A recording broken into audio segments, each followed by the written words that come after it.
So today we will be taking a look at the Android overview.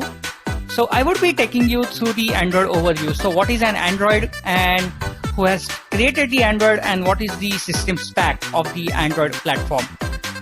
Then we will be taking a look at Android version history. So what are the versions available in the market? Then we will deep diving into the Android architecture. So here we will be taking a look at the Android platform architecture. So how it is organized. So as a developer, when we start creating the applications for the Android, and if we know the Android architecture very well, so it would help us to create the most efficient applications for the Android. So let's say if we just know how to develop the application without knowing what is the architecture of the underlying platform, so sometimes we might face certain issues. So that's why it is very important for us. So before starting with the development, we should know the architecture of any platform which we are learning. Okay, so we would be starting with the Android overview. So in a simple words, what is an Android? So I still remember when I started developing the applications for Android back in 2010. So that time Android was pretty new. So I would say many of the people, more of them were using the iPhone or they were using the Nokia. Very few people used to use Android device. But nowadays the world is completely different. Now you will find that most of the people are using the Android devices. So as we all know, Android is designed for the touchscreen mobile devices such as smartphone and tablet. So you would find that the Android operating system is present mostly on the mobile devices which you use on daily basis. So Android has been developed by the Android Inc. So if you don't know, so Android was originally developed by the Andy Rubin. So he was the author of the Android, and he developed the Android and he created an organization that is called as Android Inc. But later Google saw the potential in that organization and they acquired that particular organization and they made Andy Rubin as a VP, Vice President of the Android development team. So now the Google maintains all the things about the Android. They are responsible for launching the newer versions of Android. They are responsible for maintaining the Android operating system in the market. And Android is popular with the technology companies which require really made low cost and customizable operating system. So that is the biggest advantage of Android operating system. Android is an open source operating system, as we all know, and you can just customize the Android system. Because it is open source, you can just take the source code of the Android and you can customize it according to your own need. And you can also, if you are a hardware company, let's say like Samsung or the Sony, you can create your own branded mobiles and you can put Android on those mobiles. So certainly you will have to take approval from the Google for that, but that is pretty much possible. So you can come up with your own organization and you can put the Android on your own devices. One more advantage of using Android or learning Android is you can create wide variety of applications for the Android. You can create the games, you can create the application, you can create the quiz applications and a lot of things. So there are a lot of possibilities nowadays.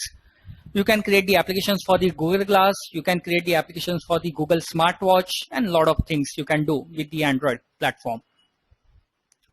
So the things that we would be learning during this session, you would be able to develop the applications for the Android mobile. But certainly that knowledge will help you to create the applications for Google Glass or the Google Smartwatch also. Because behind the scene, the concept are pretty much same. So you would find that the 60% of the coding is same for all, but only 40% of the wrapper, it will change. So for the Google Smartwatch, you will have somewhat different widgets. For the Google Glass, you will have a different widgets, and for the mobile, you will have a different widgets over there. And as I said, Android is a mobile operating system developed by the Google. Okay. And I got a question from Aman. So what are the advantage of learning Android? So Aman, as I said, if you learn the Android, you have got ample amount of opportunities. You can work for an organization as a mobile developer, or also you can work as a freelancer. So the advantage of using or learning Android development is I can sit at home and I can create my own applications and I can upload them on the market. So you can get the subscription to the Google Play Store. It is just $25 a year. So it is pretty much cheap, I would say. So $25 for a year and you can submit as many applications as you want. So that's a really advantage. So you can create the games, you can create the utility application, and you can publish them on the Google Play Store without paying any extra amount, basically. Okay, and I have got a question from Rohan. How will I do the practicals? So Rohan, so in fact, this is applicable to all of you guys. So what I would encourage you to do is during the session, try not to practice the program which I am teaching you, because the speed at which you will be creating the typing the programs and speed at which I will be typing the programs, it would vary and you may miss some important points. So what you can do is you can just concentrate on the session, and once the session is over, you can start practicing those programs and also start practicing the assignment programs which I have given you. And at any moment, if you find any difficulty, you can always have a look at the recorded session and you can clarify the doubts. So we were on the introduction to the Android screen. So that was the introduction to the Android platform. So the important concepts that we have to remember is Android has been developed by the Google, Android is the open source, and Android can be customized according to your own needs. Okay, so as I said, Android is an open source and the base of the Android is the Linux. So I have got a question from Shanti. Will we be doing only standalone apps or we will cover the client server app also? So Shanti, we would also cover the client server application. So if you just go through the syllabus, so we have got the module where we would, during that session, for that 3-hour session, we would be entirely that 3-hour session, we would be devoting to create the client server application. So we would be having a server, we would be having a client app, and which will communicate with the server basically. So yes, we would be covering those concepts. Yeah. So the Android is an open source, and the very important thing is the base of the Android is the Linux. So Android has been developed on the top of the Linux. So that's why it is also a very secure platform. And Linux is very famous for its speed, its security, and all those advantages you get in the Android. Android application runs in the sandbox. So what is meant by sandbox? So sandbox are like your own private areas. So let's say we are working in organization. So let's say there are 10 people working in the organization, and those all 10 people, they have got their own cabins. So they are working in their own cabin. So in that way, what happens? One person will not get disturbed by the other person because they are working isolatedly, right? So same way, Android application also run in the separate sandbox, so that one application it cannot have any effect on the other application. So whatever things that application will be doing, whatever files that application will be using, that only will be seen by that application. Other applications cannot have a look at those files basically.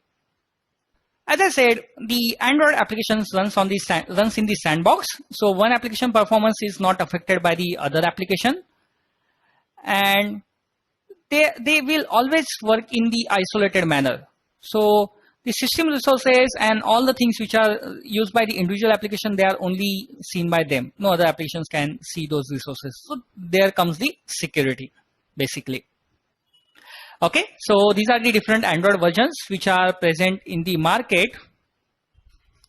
Okay, so I have got a very good question from Rimi. So using Android, can we make mobile version of web-based application, or is it just a standalone apps that can be made using Android? So that's a really good topic. So basically using Android, so if you have learned Android, you can transform existing website into the Android applications basically. So you would require the visual designers, you would require the user experience designer who will transform that website into the mobile application. They will draw the screens, and you can develop the applications on top of that. So it is always recommended that you should create the native applications, because the native applications has got a better speed as compared to the web-based application. So there are the technologies in market like PhoneGap or Corona SDK, using which you can create the cross-platform applications. But I would say they suffer from the performance. So if you are very tight on your budget and if you want to create applications for all the platforms with minimum amount of time as well as money, you can always go for the cross-platform development. But if you develop those same applications in the native way, the application performance would be much better as compared to the hybrid applications. and it is the part of the course. So creating the native applications is the part of the course. So we would be learning how you can create the native application. And I got a question from Vivek. What is the native application? So Vivek, native application means the applications which we would be creating in Java and all. And cross-platform application, you always create them in HTML programming. So in this course, we would see how you can create the applications in the native programming language. That is the Java programming language, which is native to the Android device. Yeah. So I hope many of you must be using the Android devices, and many of you must be knowing all these versions. So Android started with 1.5, that is called as the Cupcake. So the Cupcake was launched in 2008. So it was the very first version of Android, and then Android is slowly progressing. So the latest version of Android that is available in market, it is called as the 5.0. So it is the Lollipop version that is available in market. Okay, so we have this course which is completely updated for the Lollipop version. So we would be also learning few of the widgets which are newly introduced in the Lollipop release. Okay, so I would say nowadays the whatever applications that we develop, so we keep the minimum requirement as 4.0.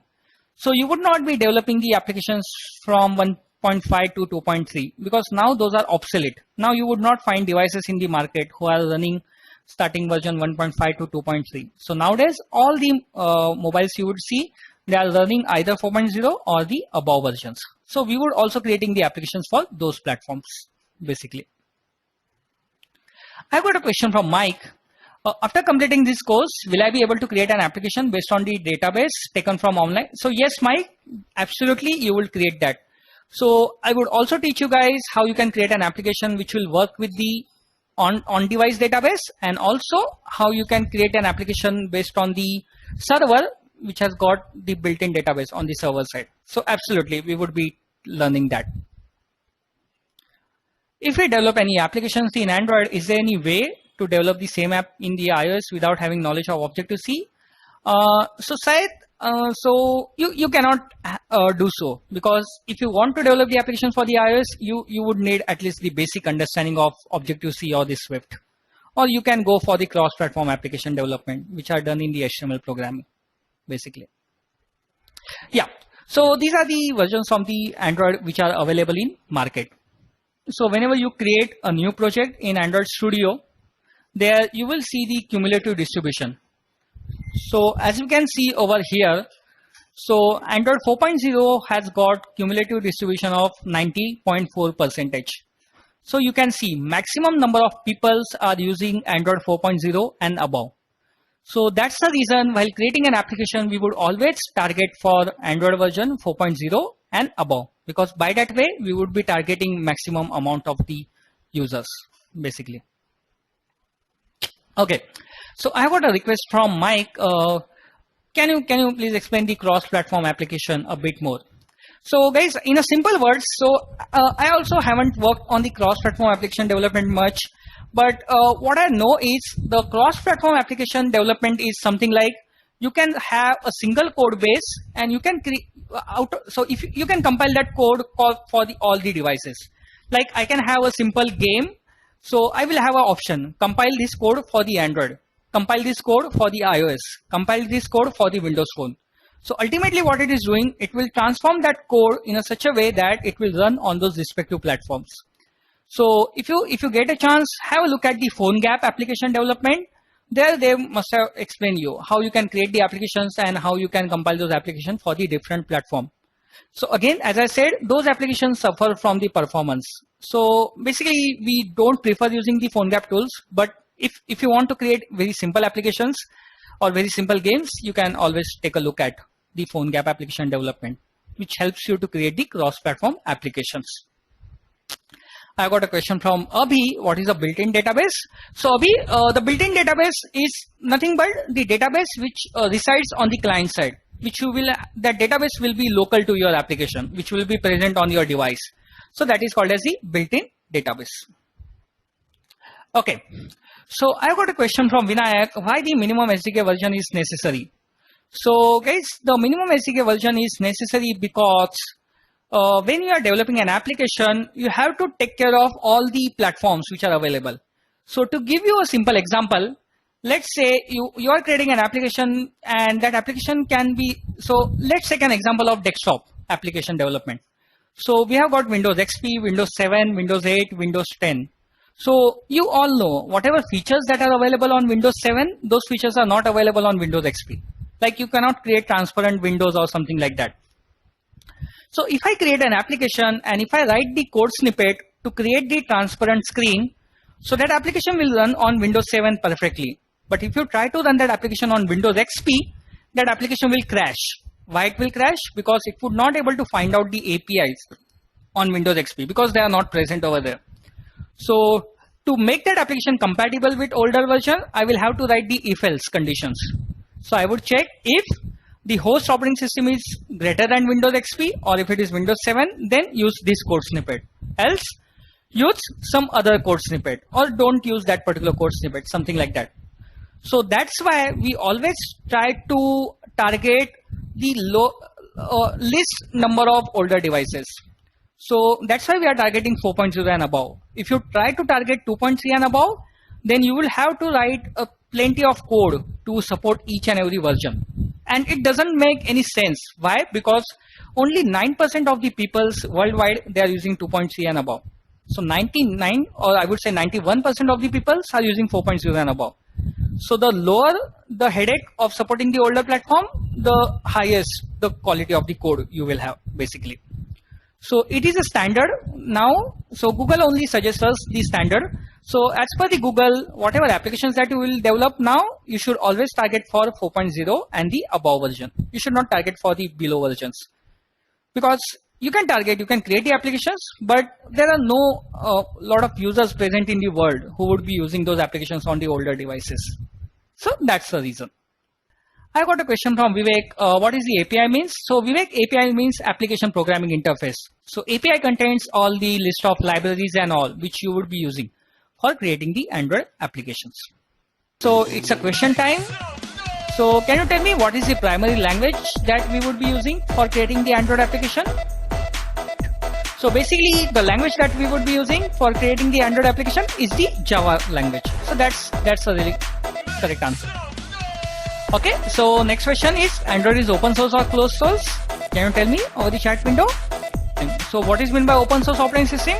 It means that you will have access to the source code and all, and basically you can just go through the platform source code and you can create your own operating system also based on the Android.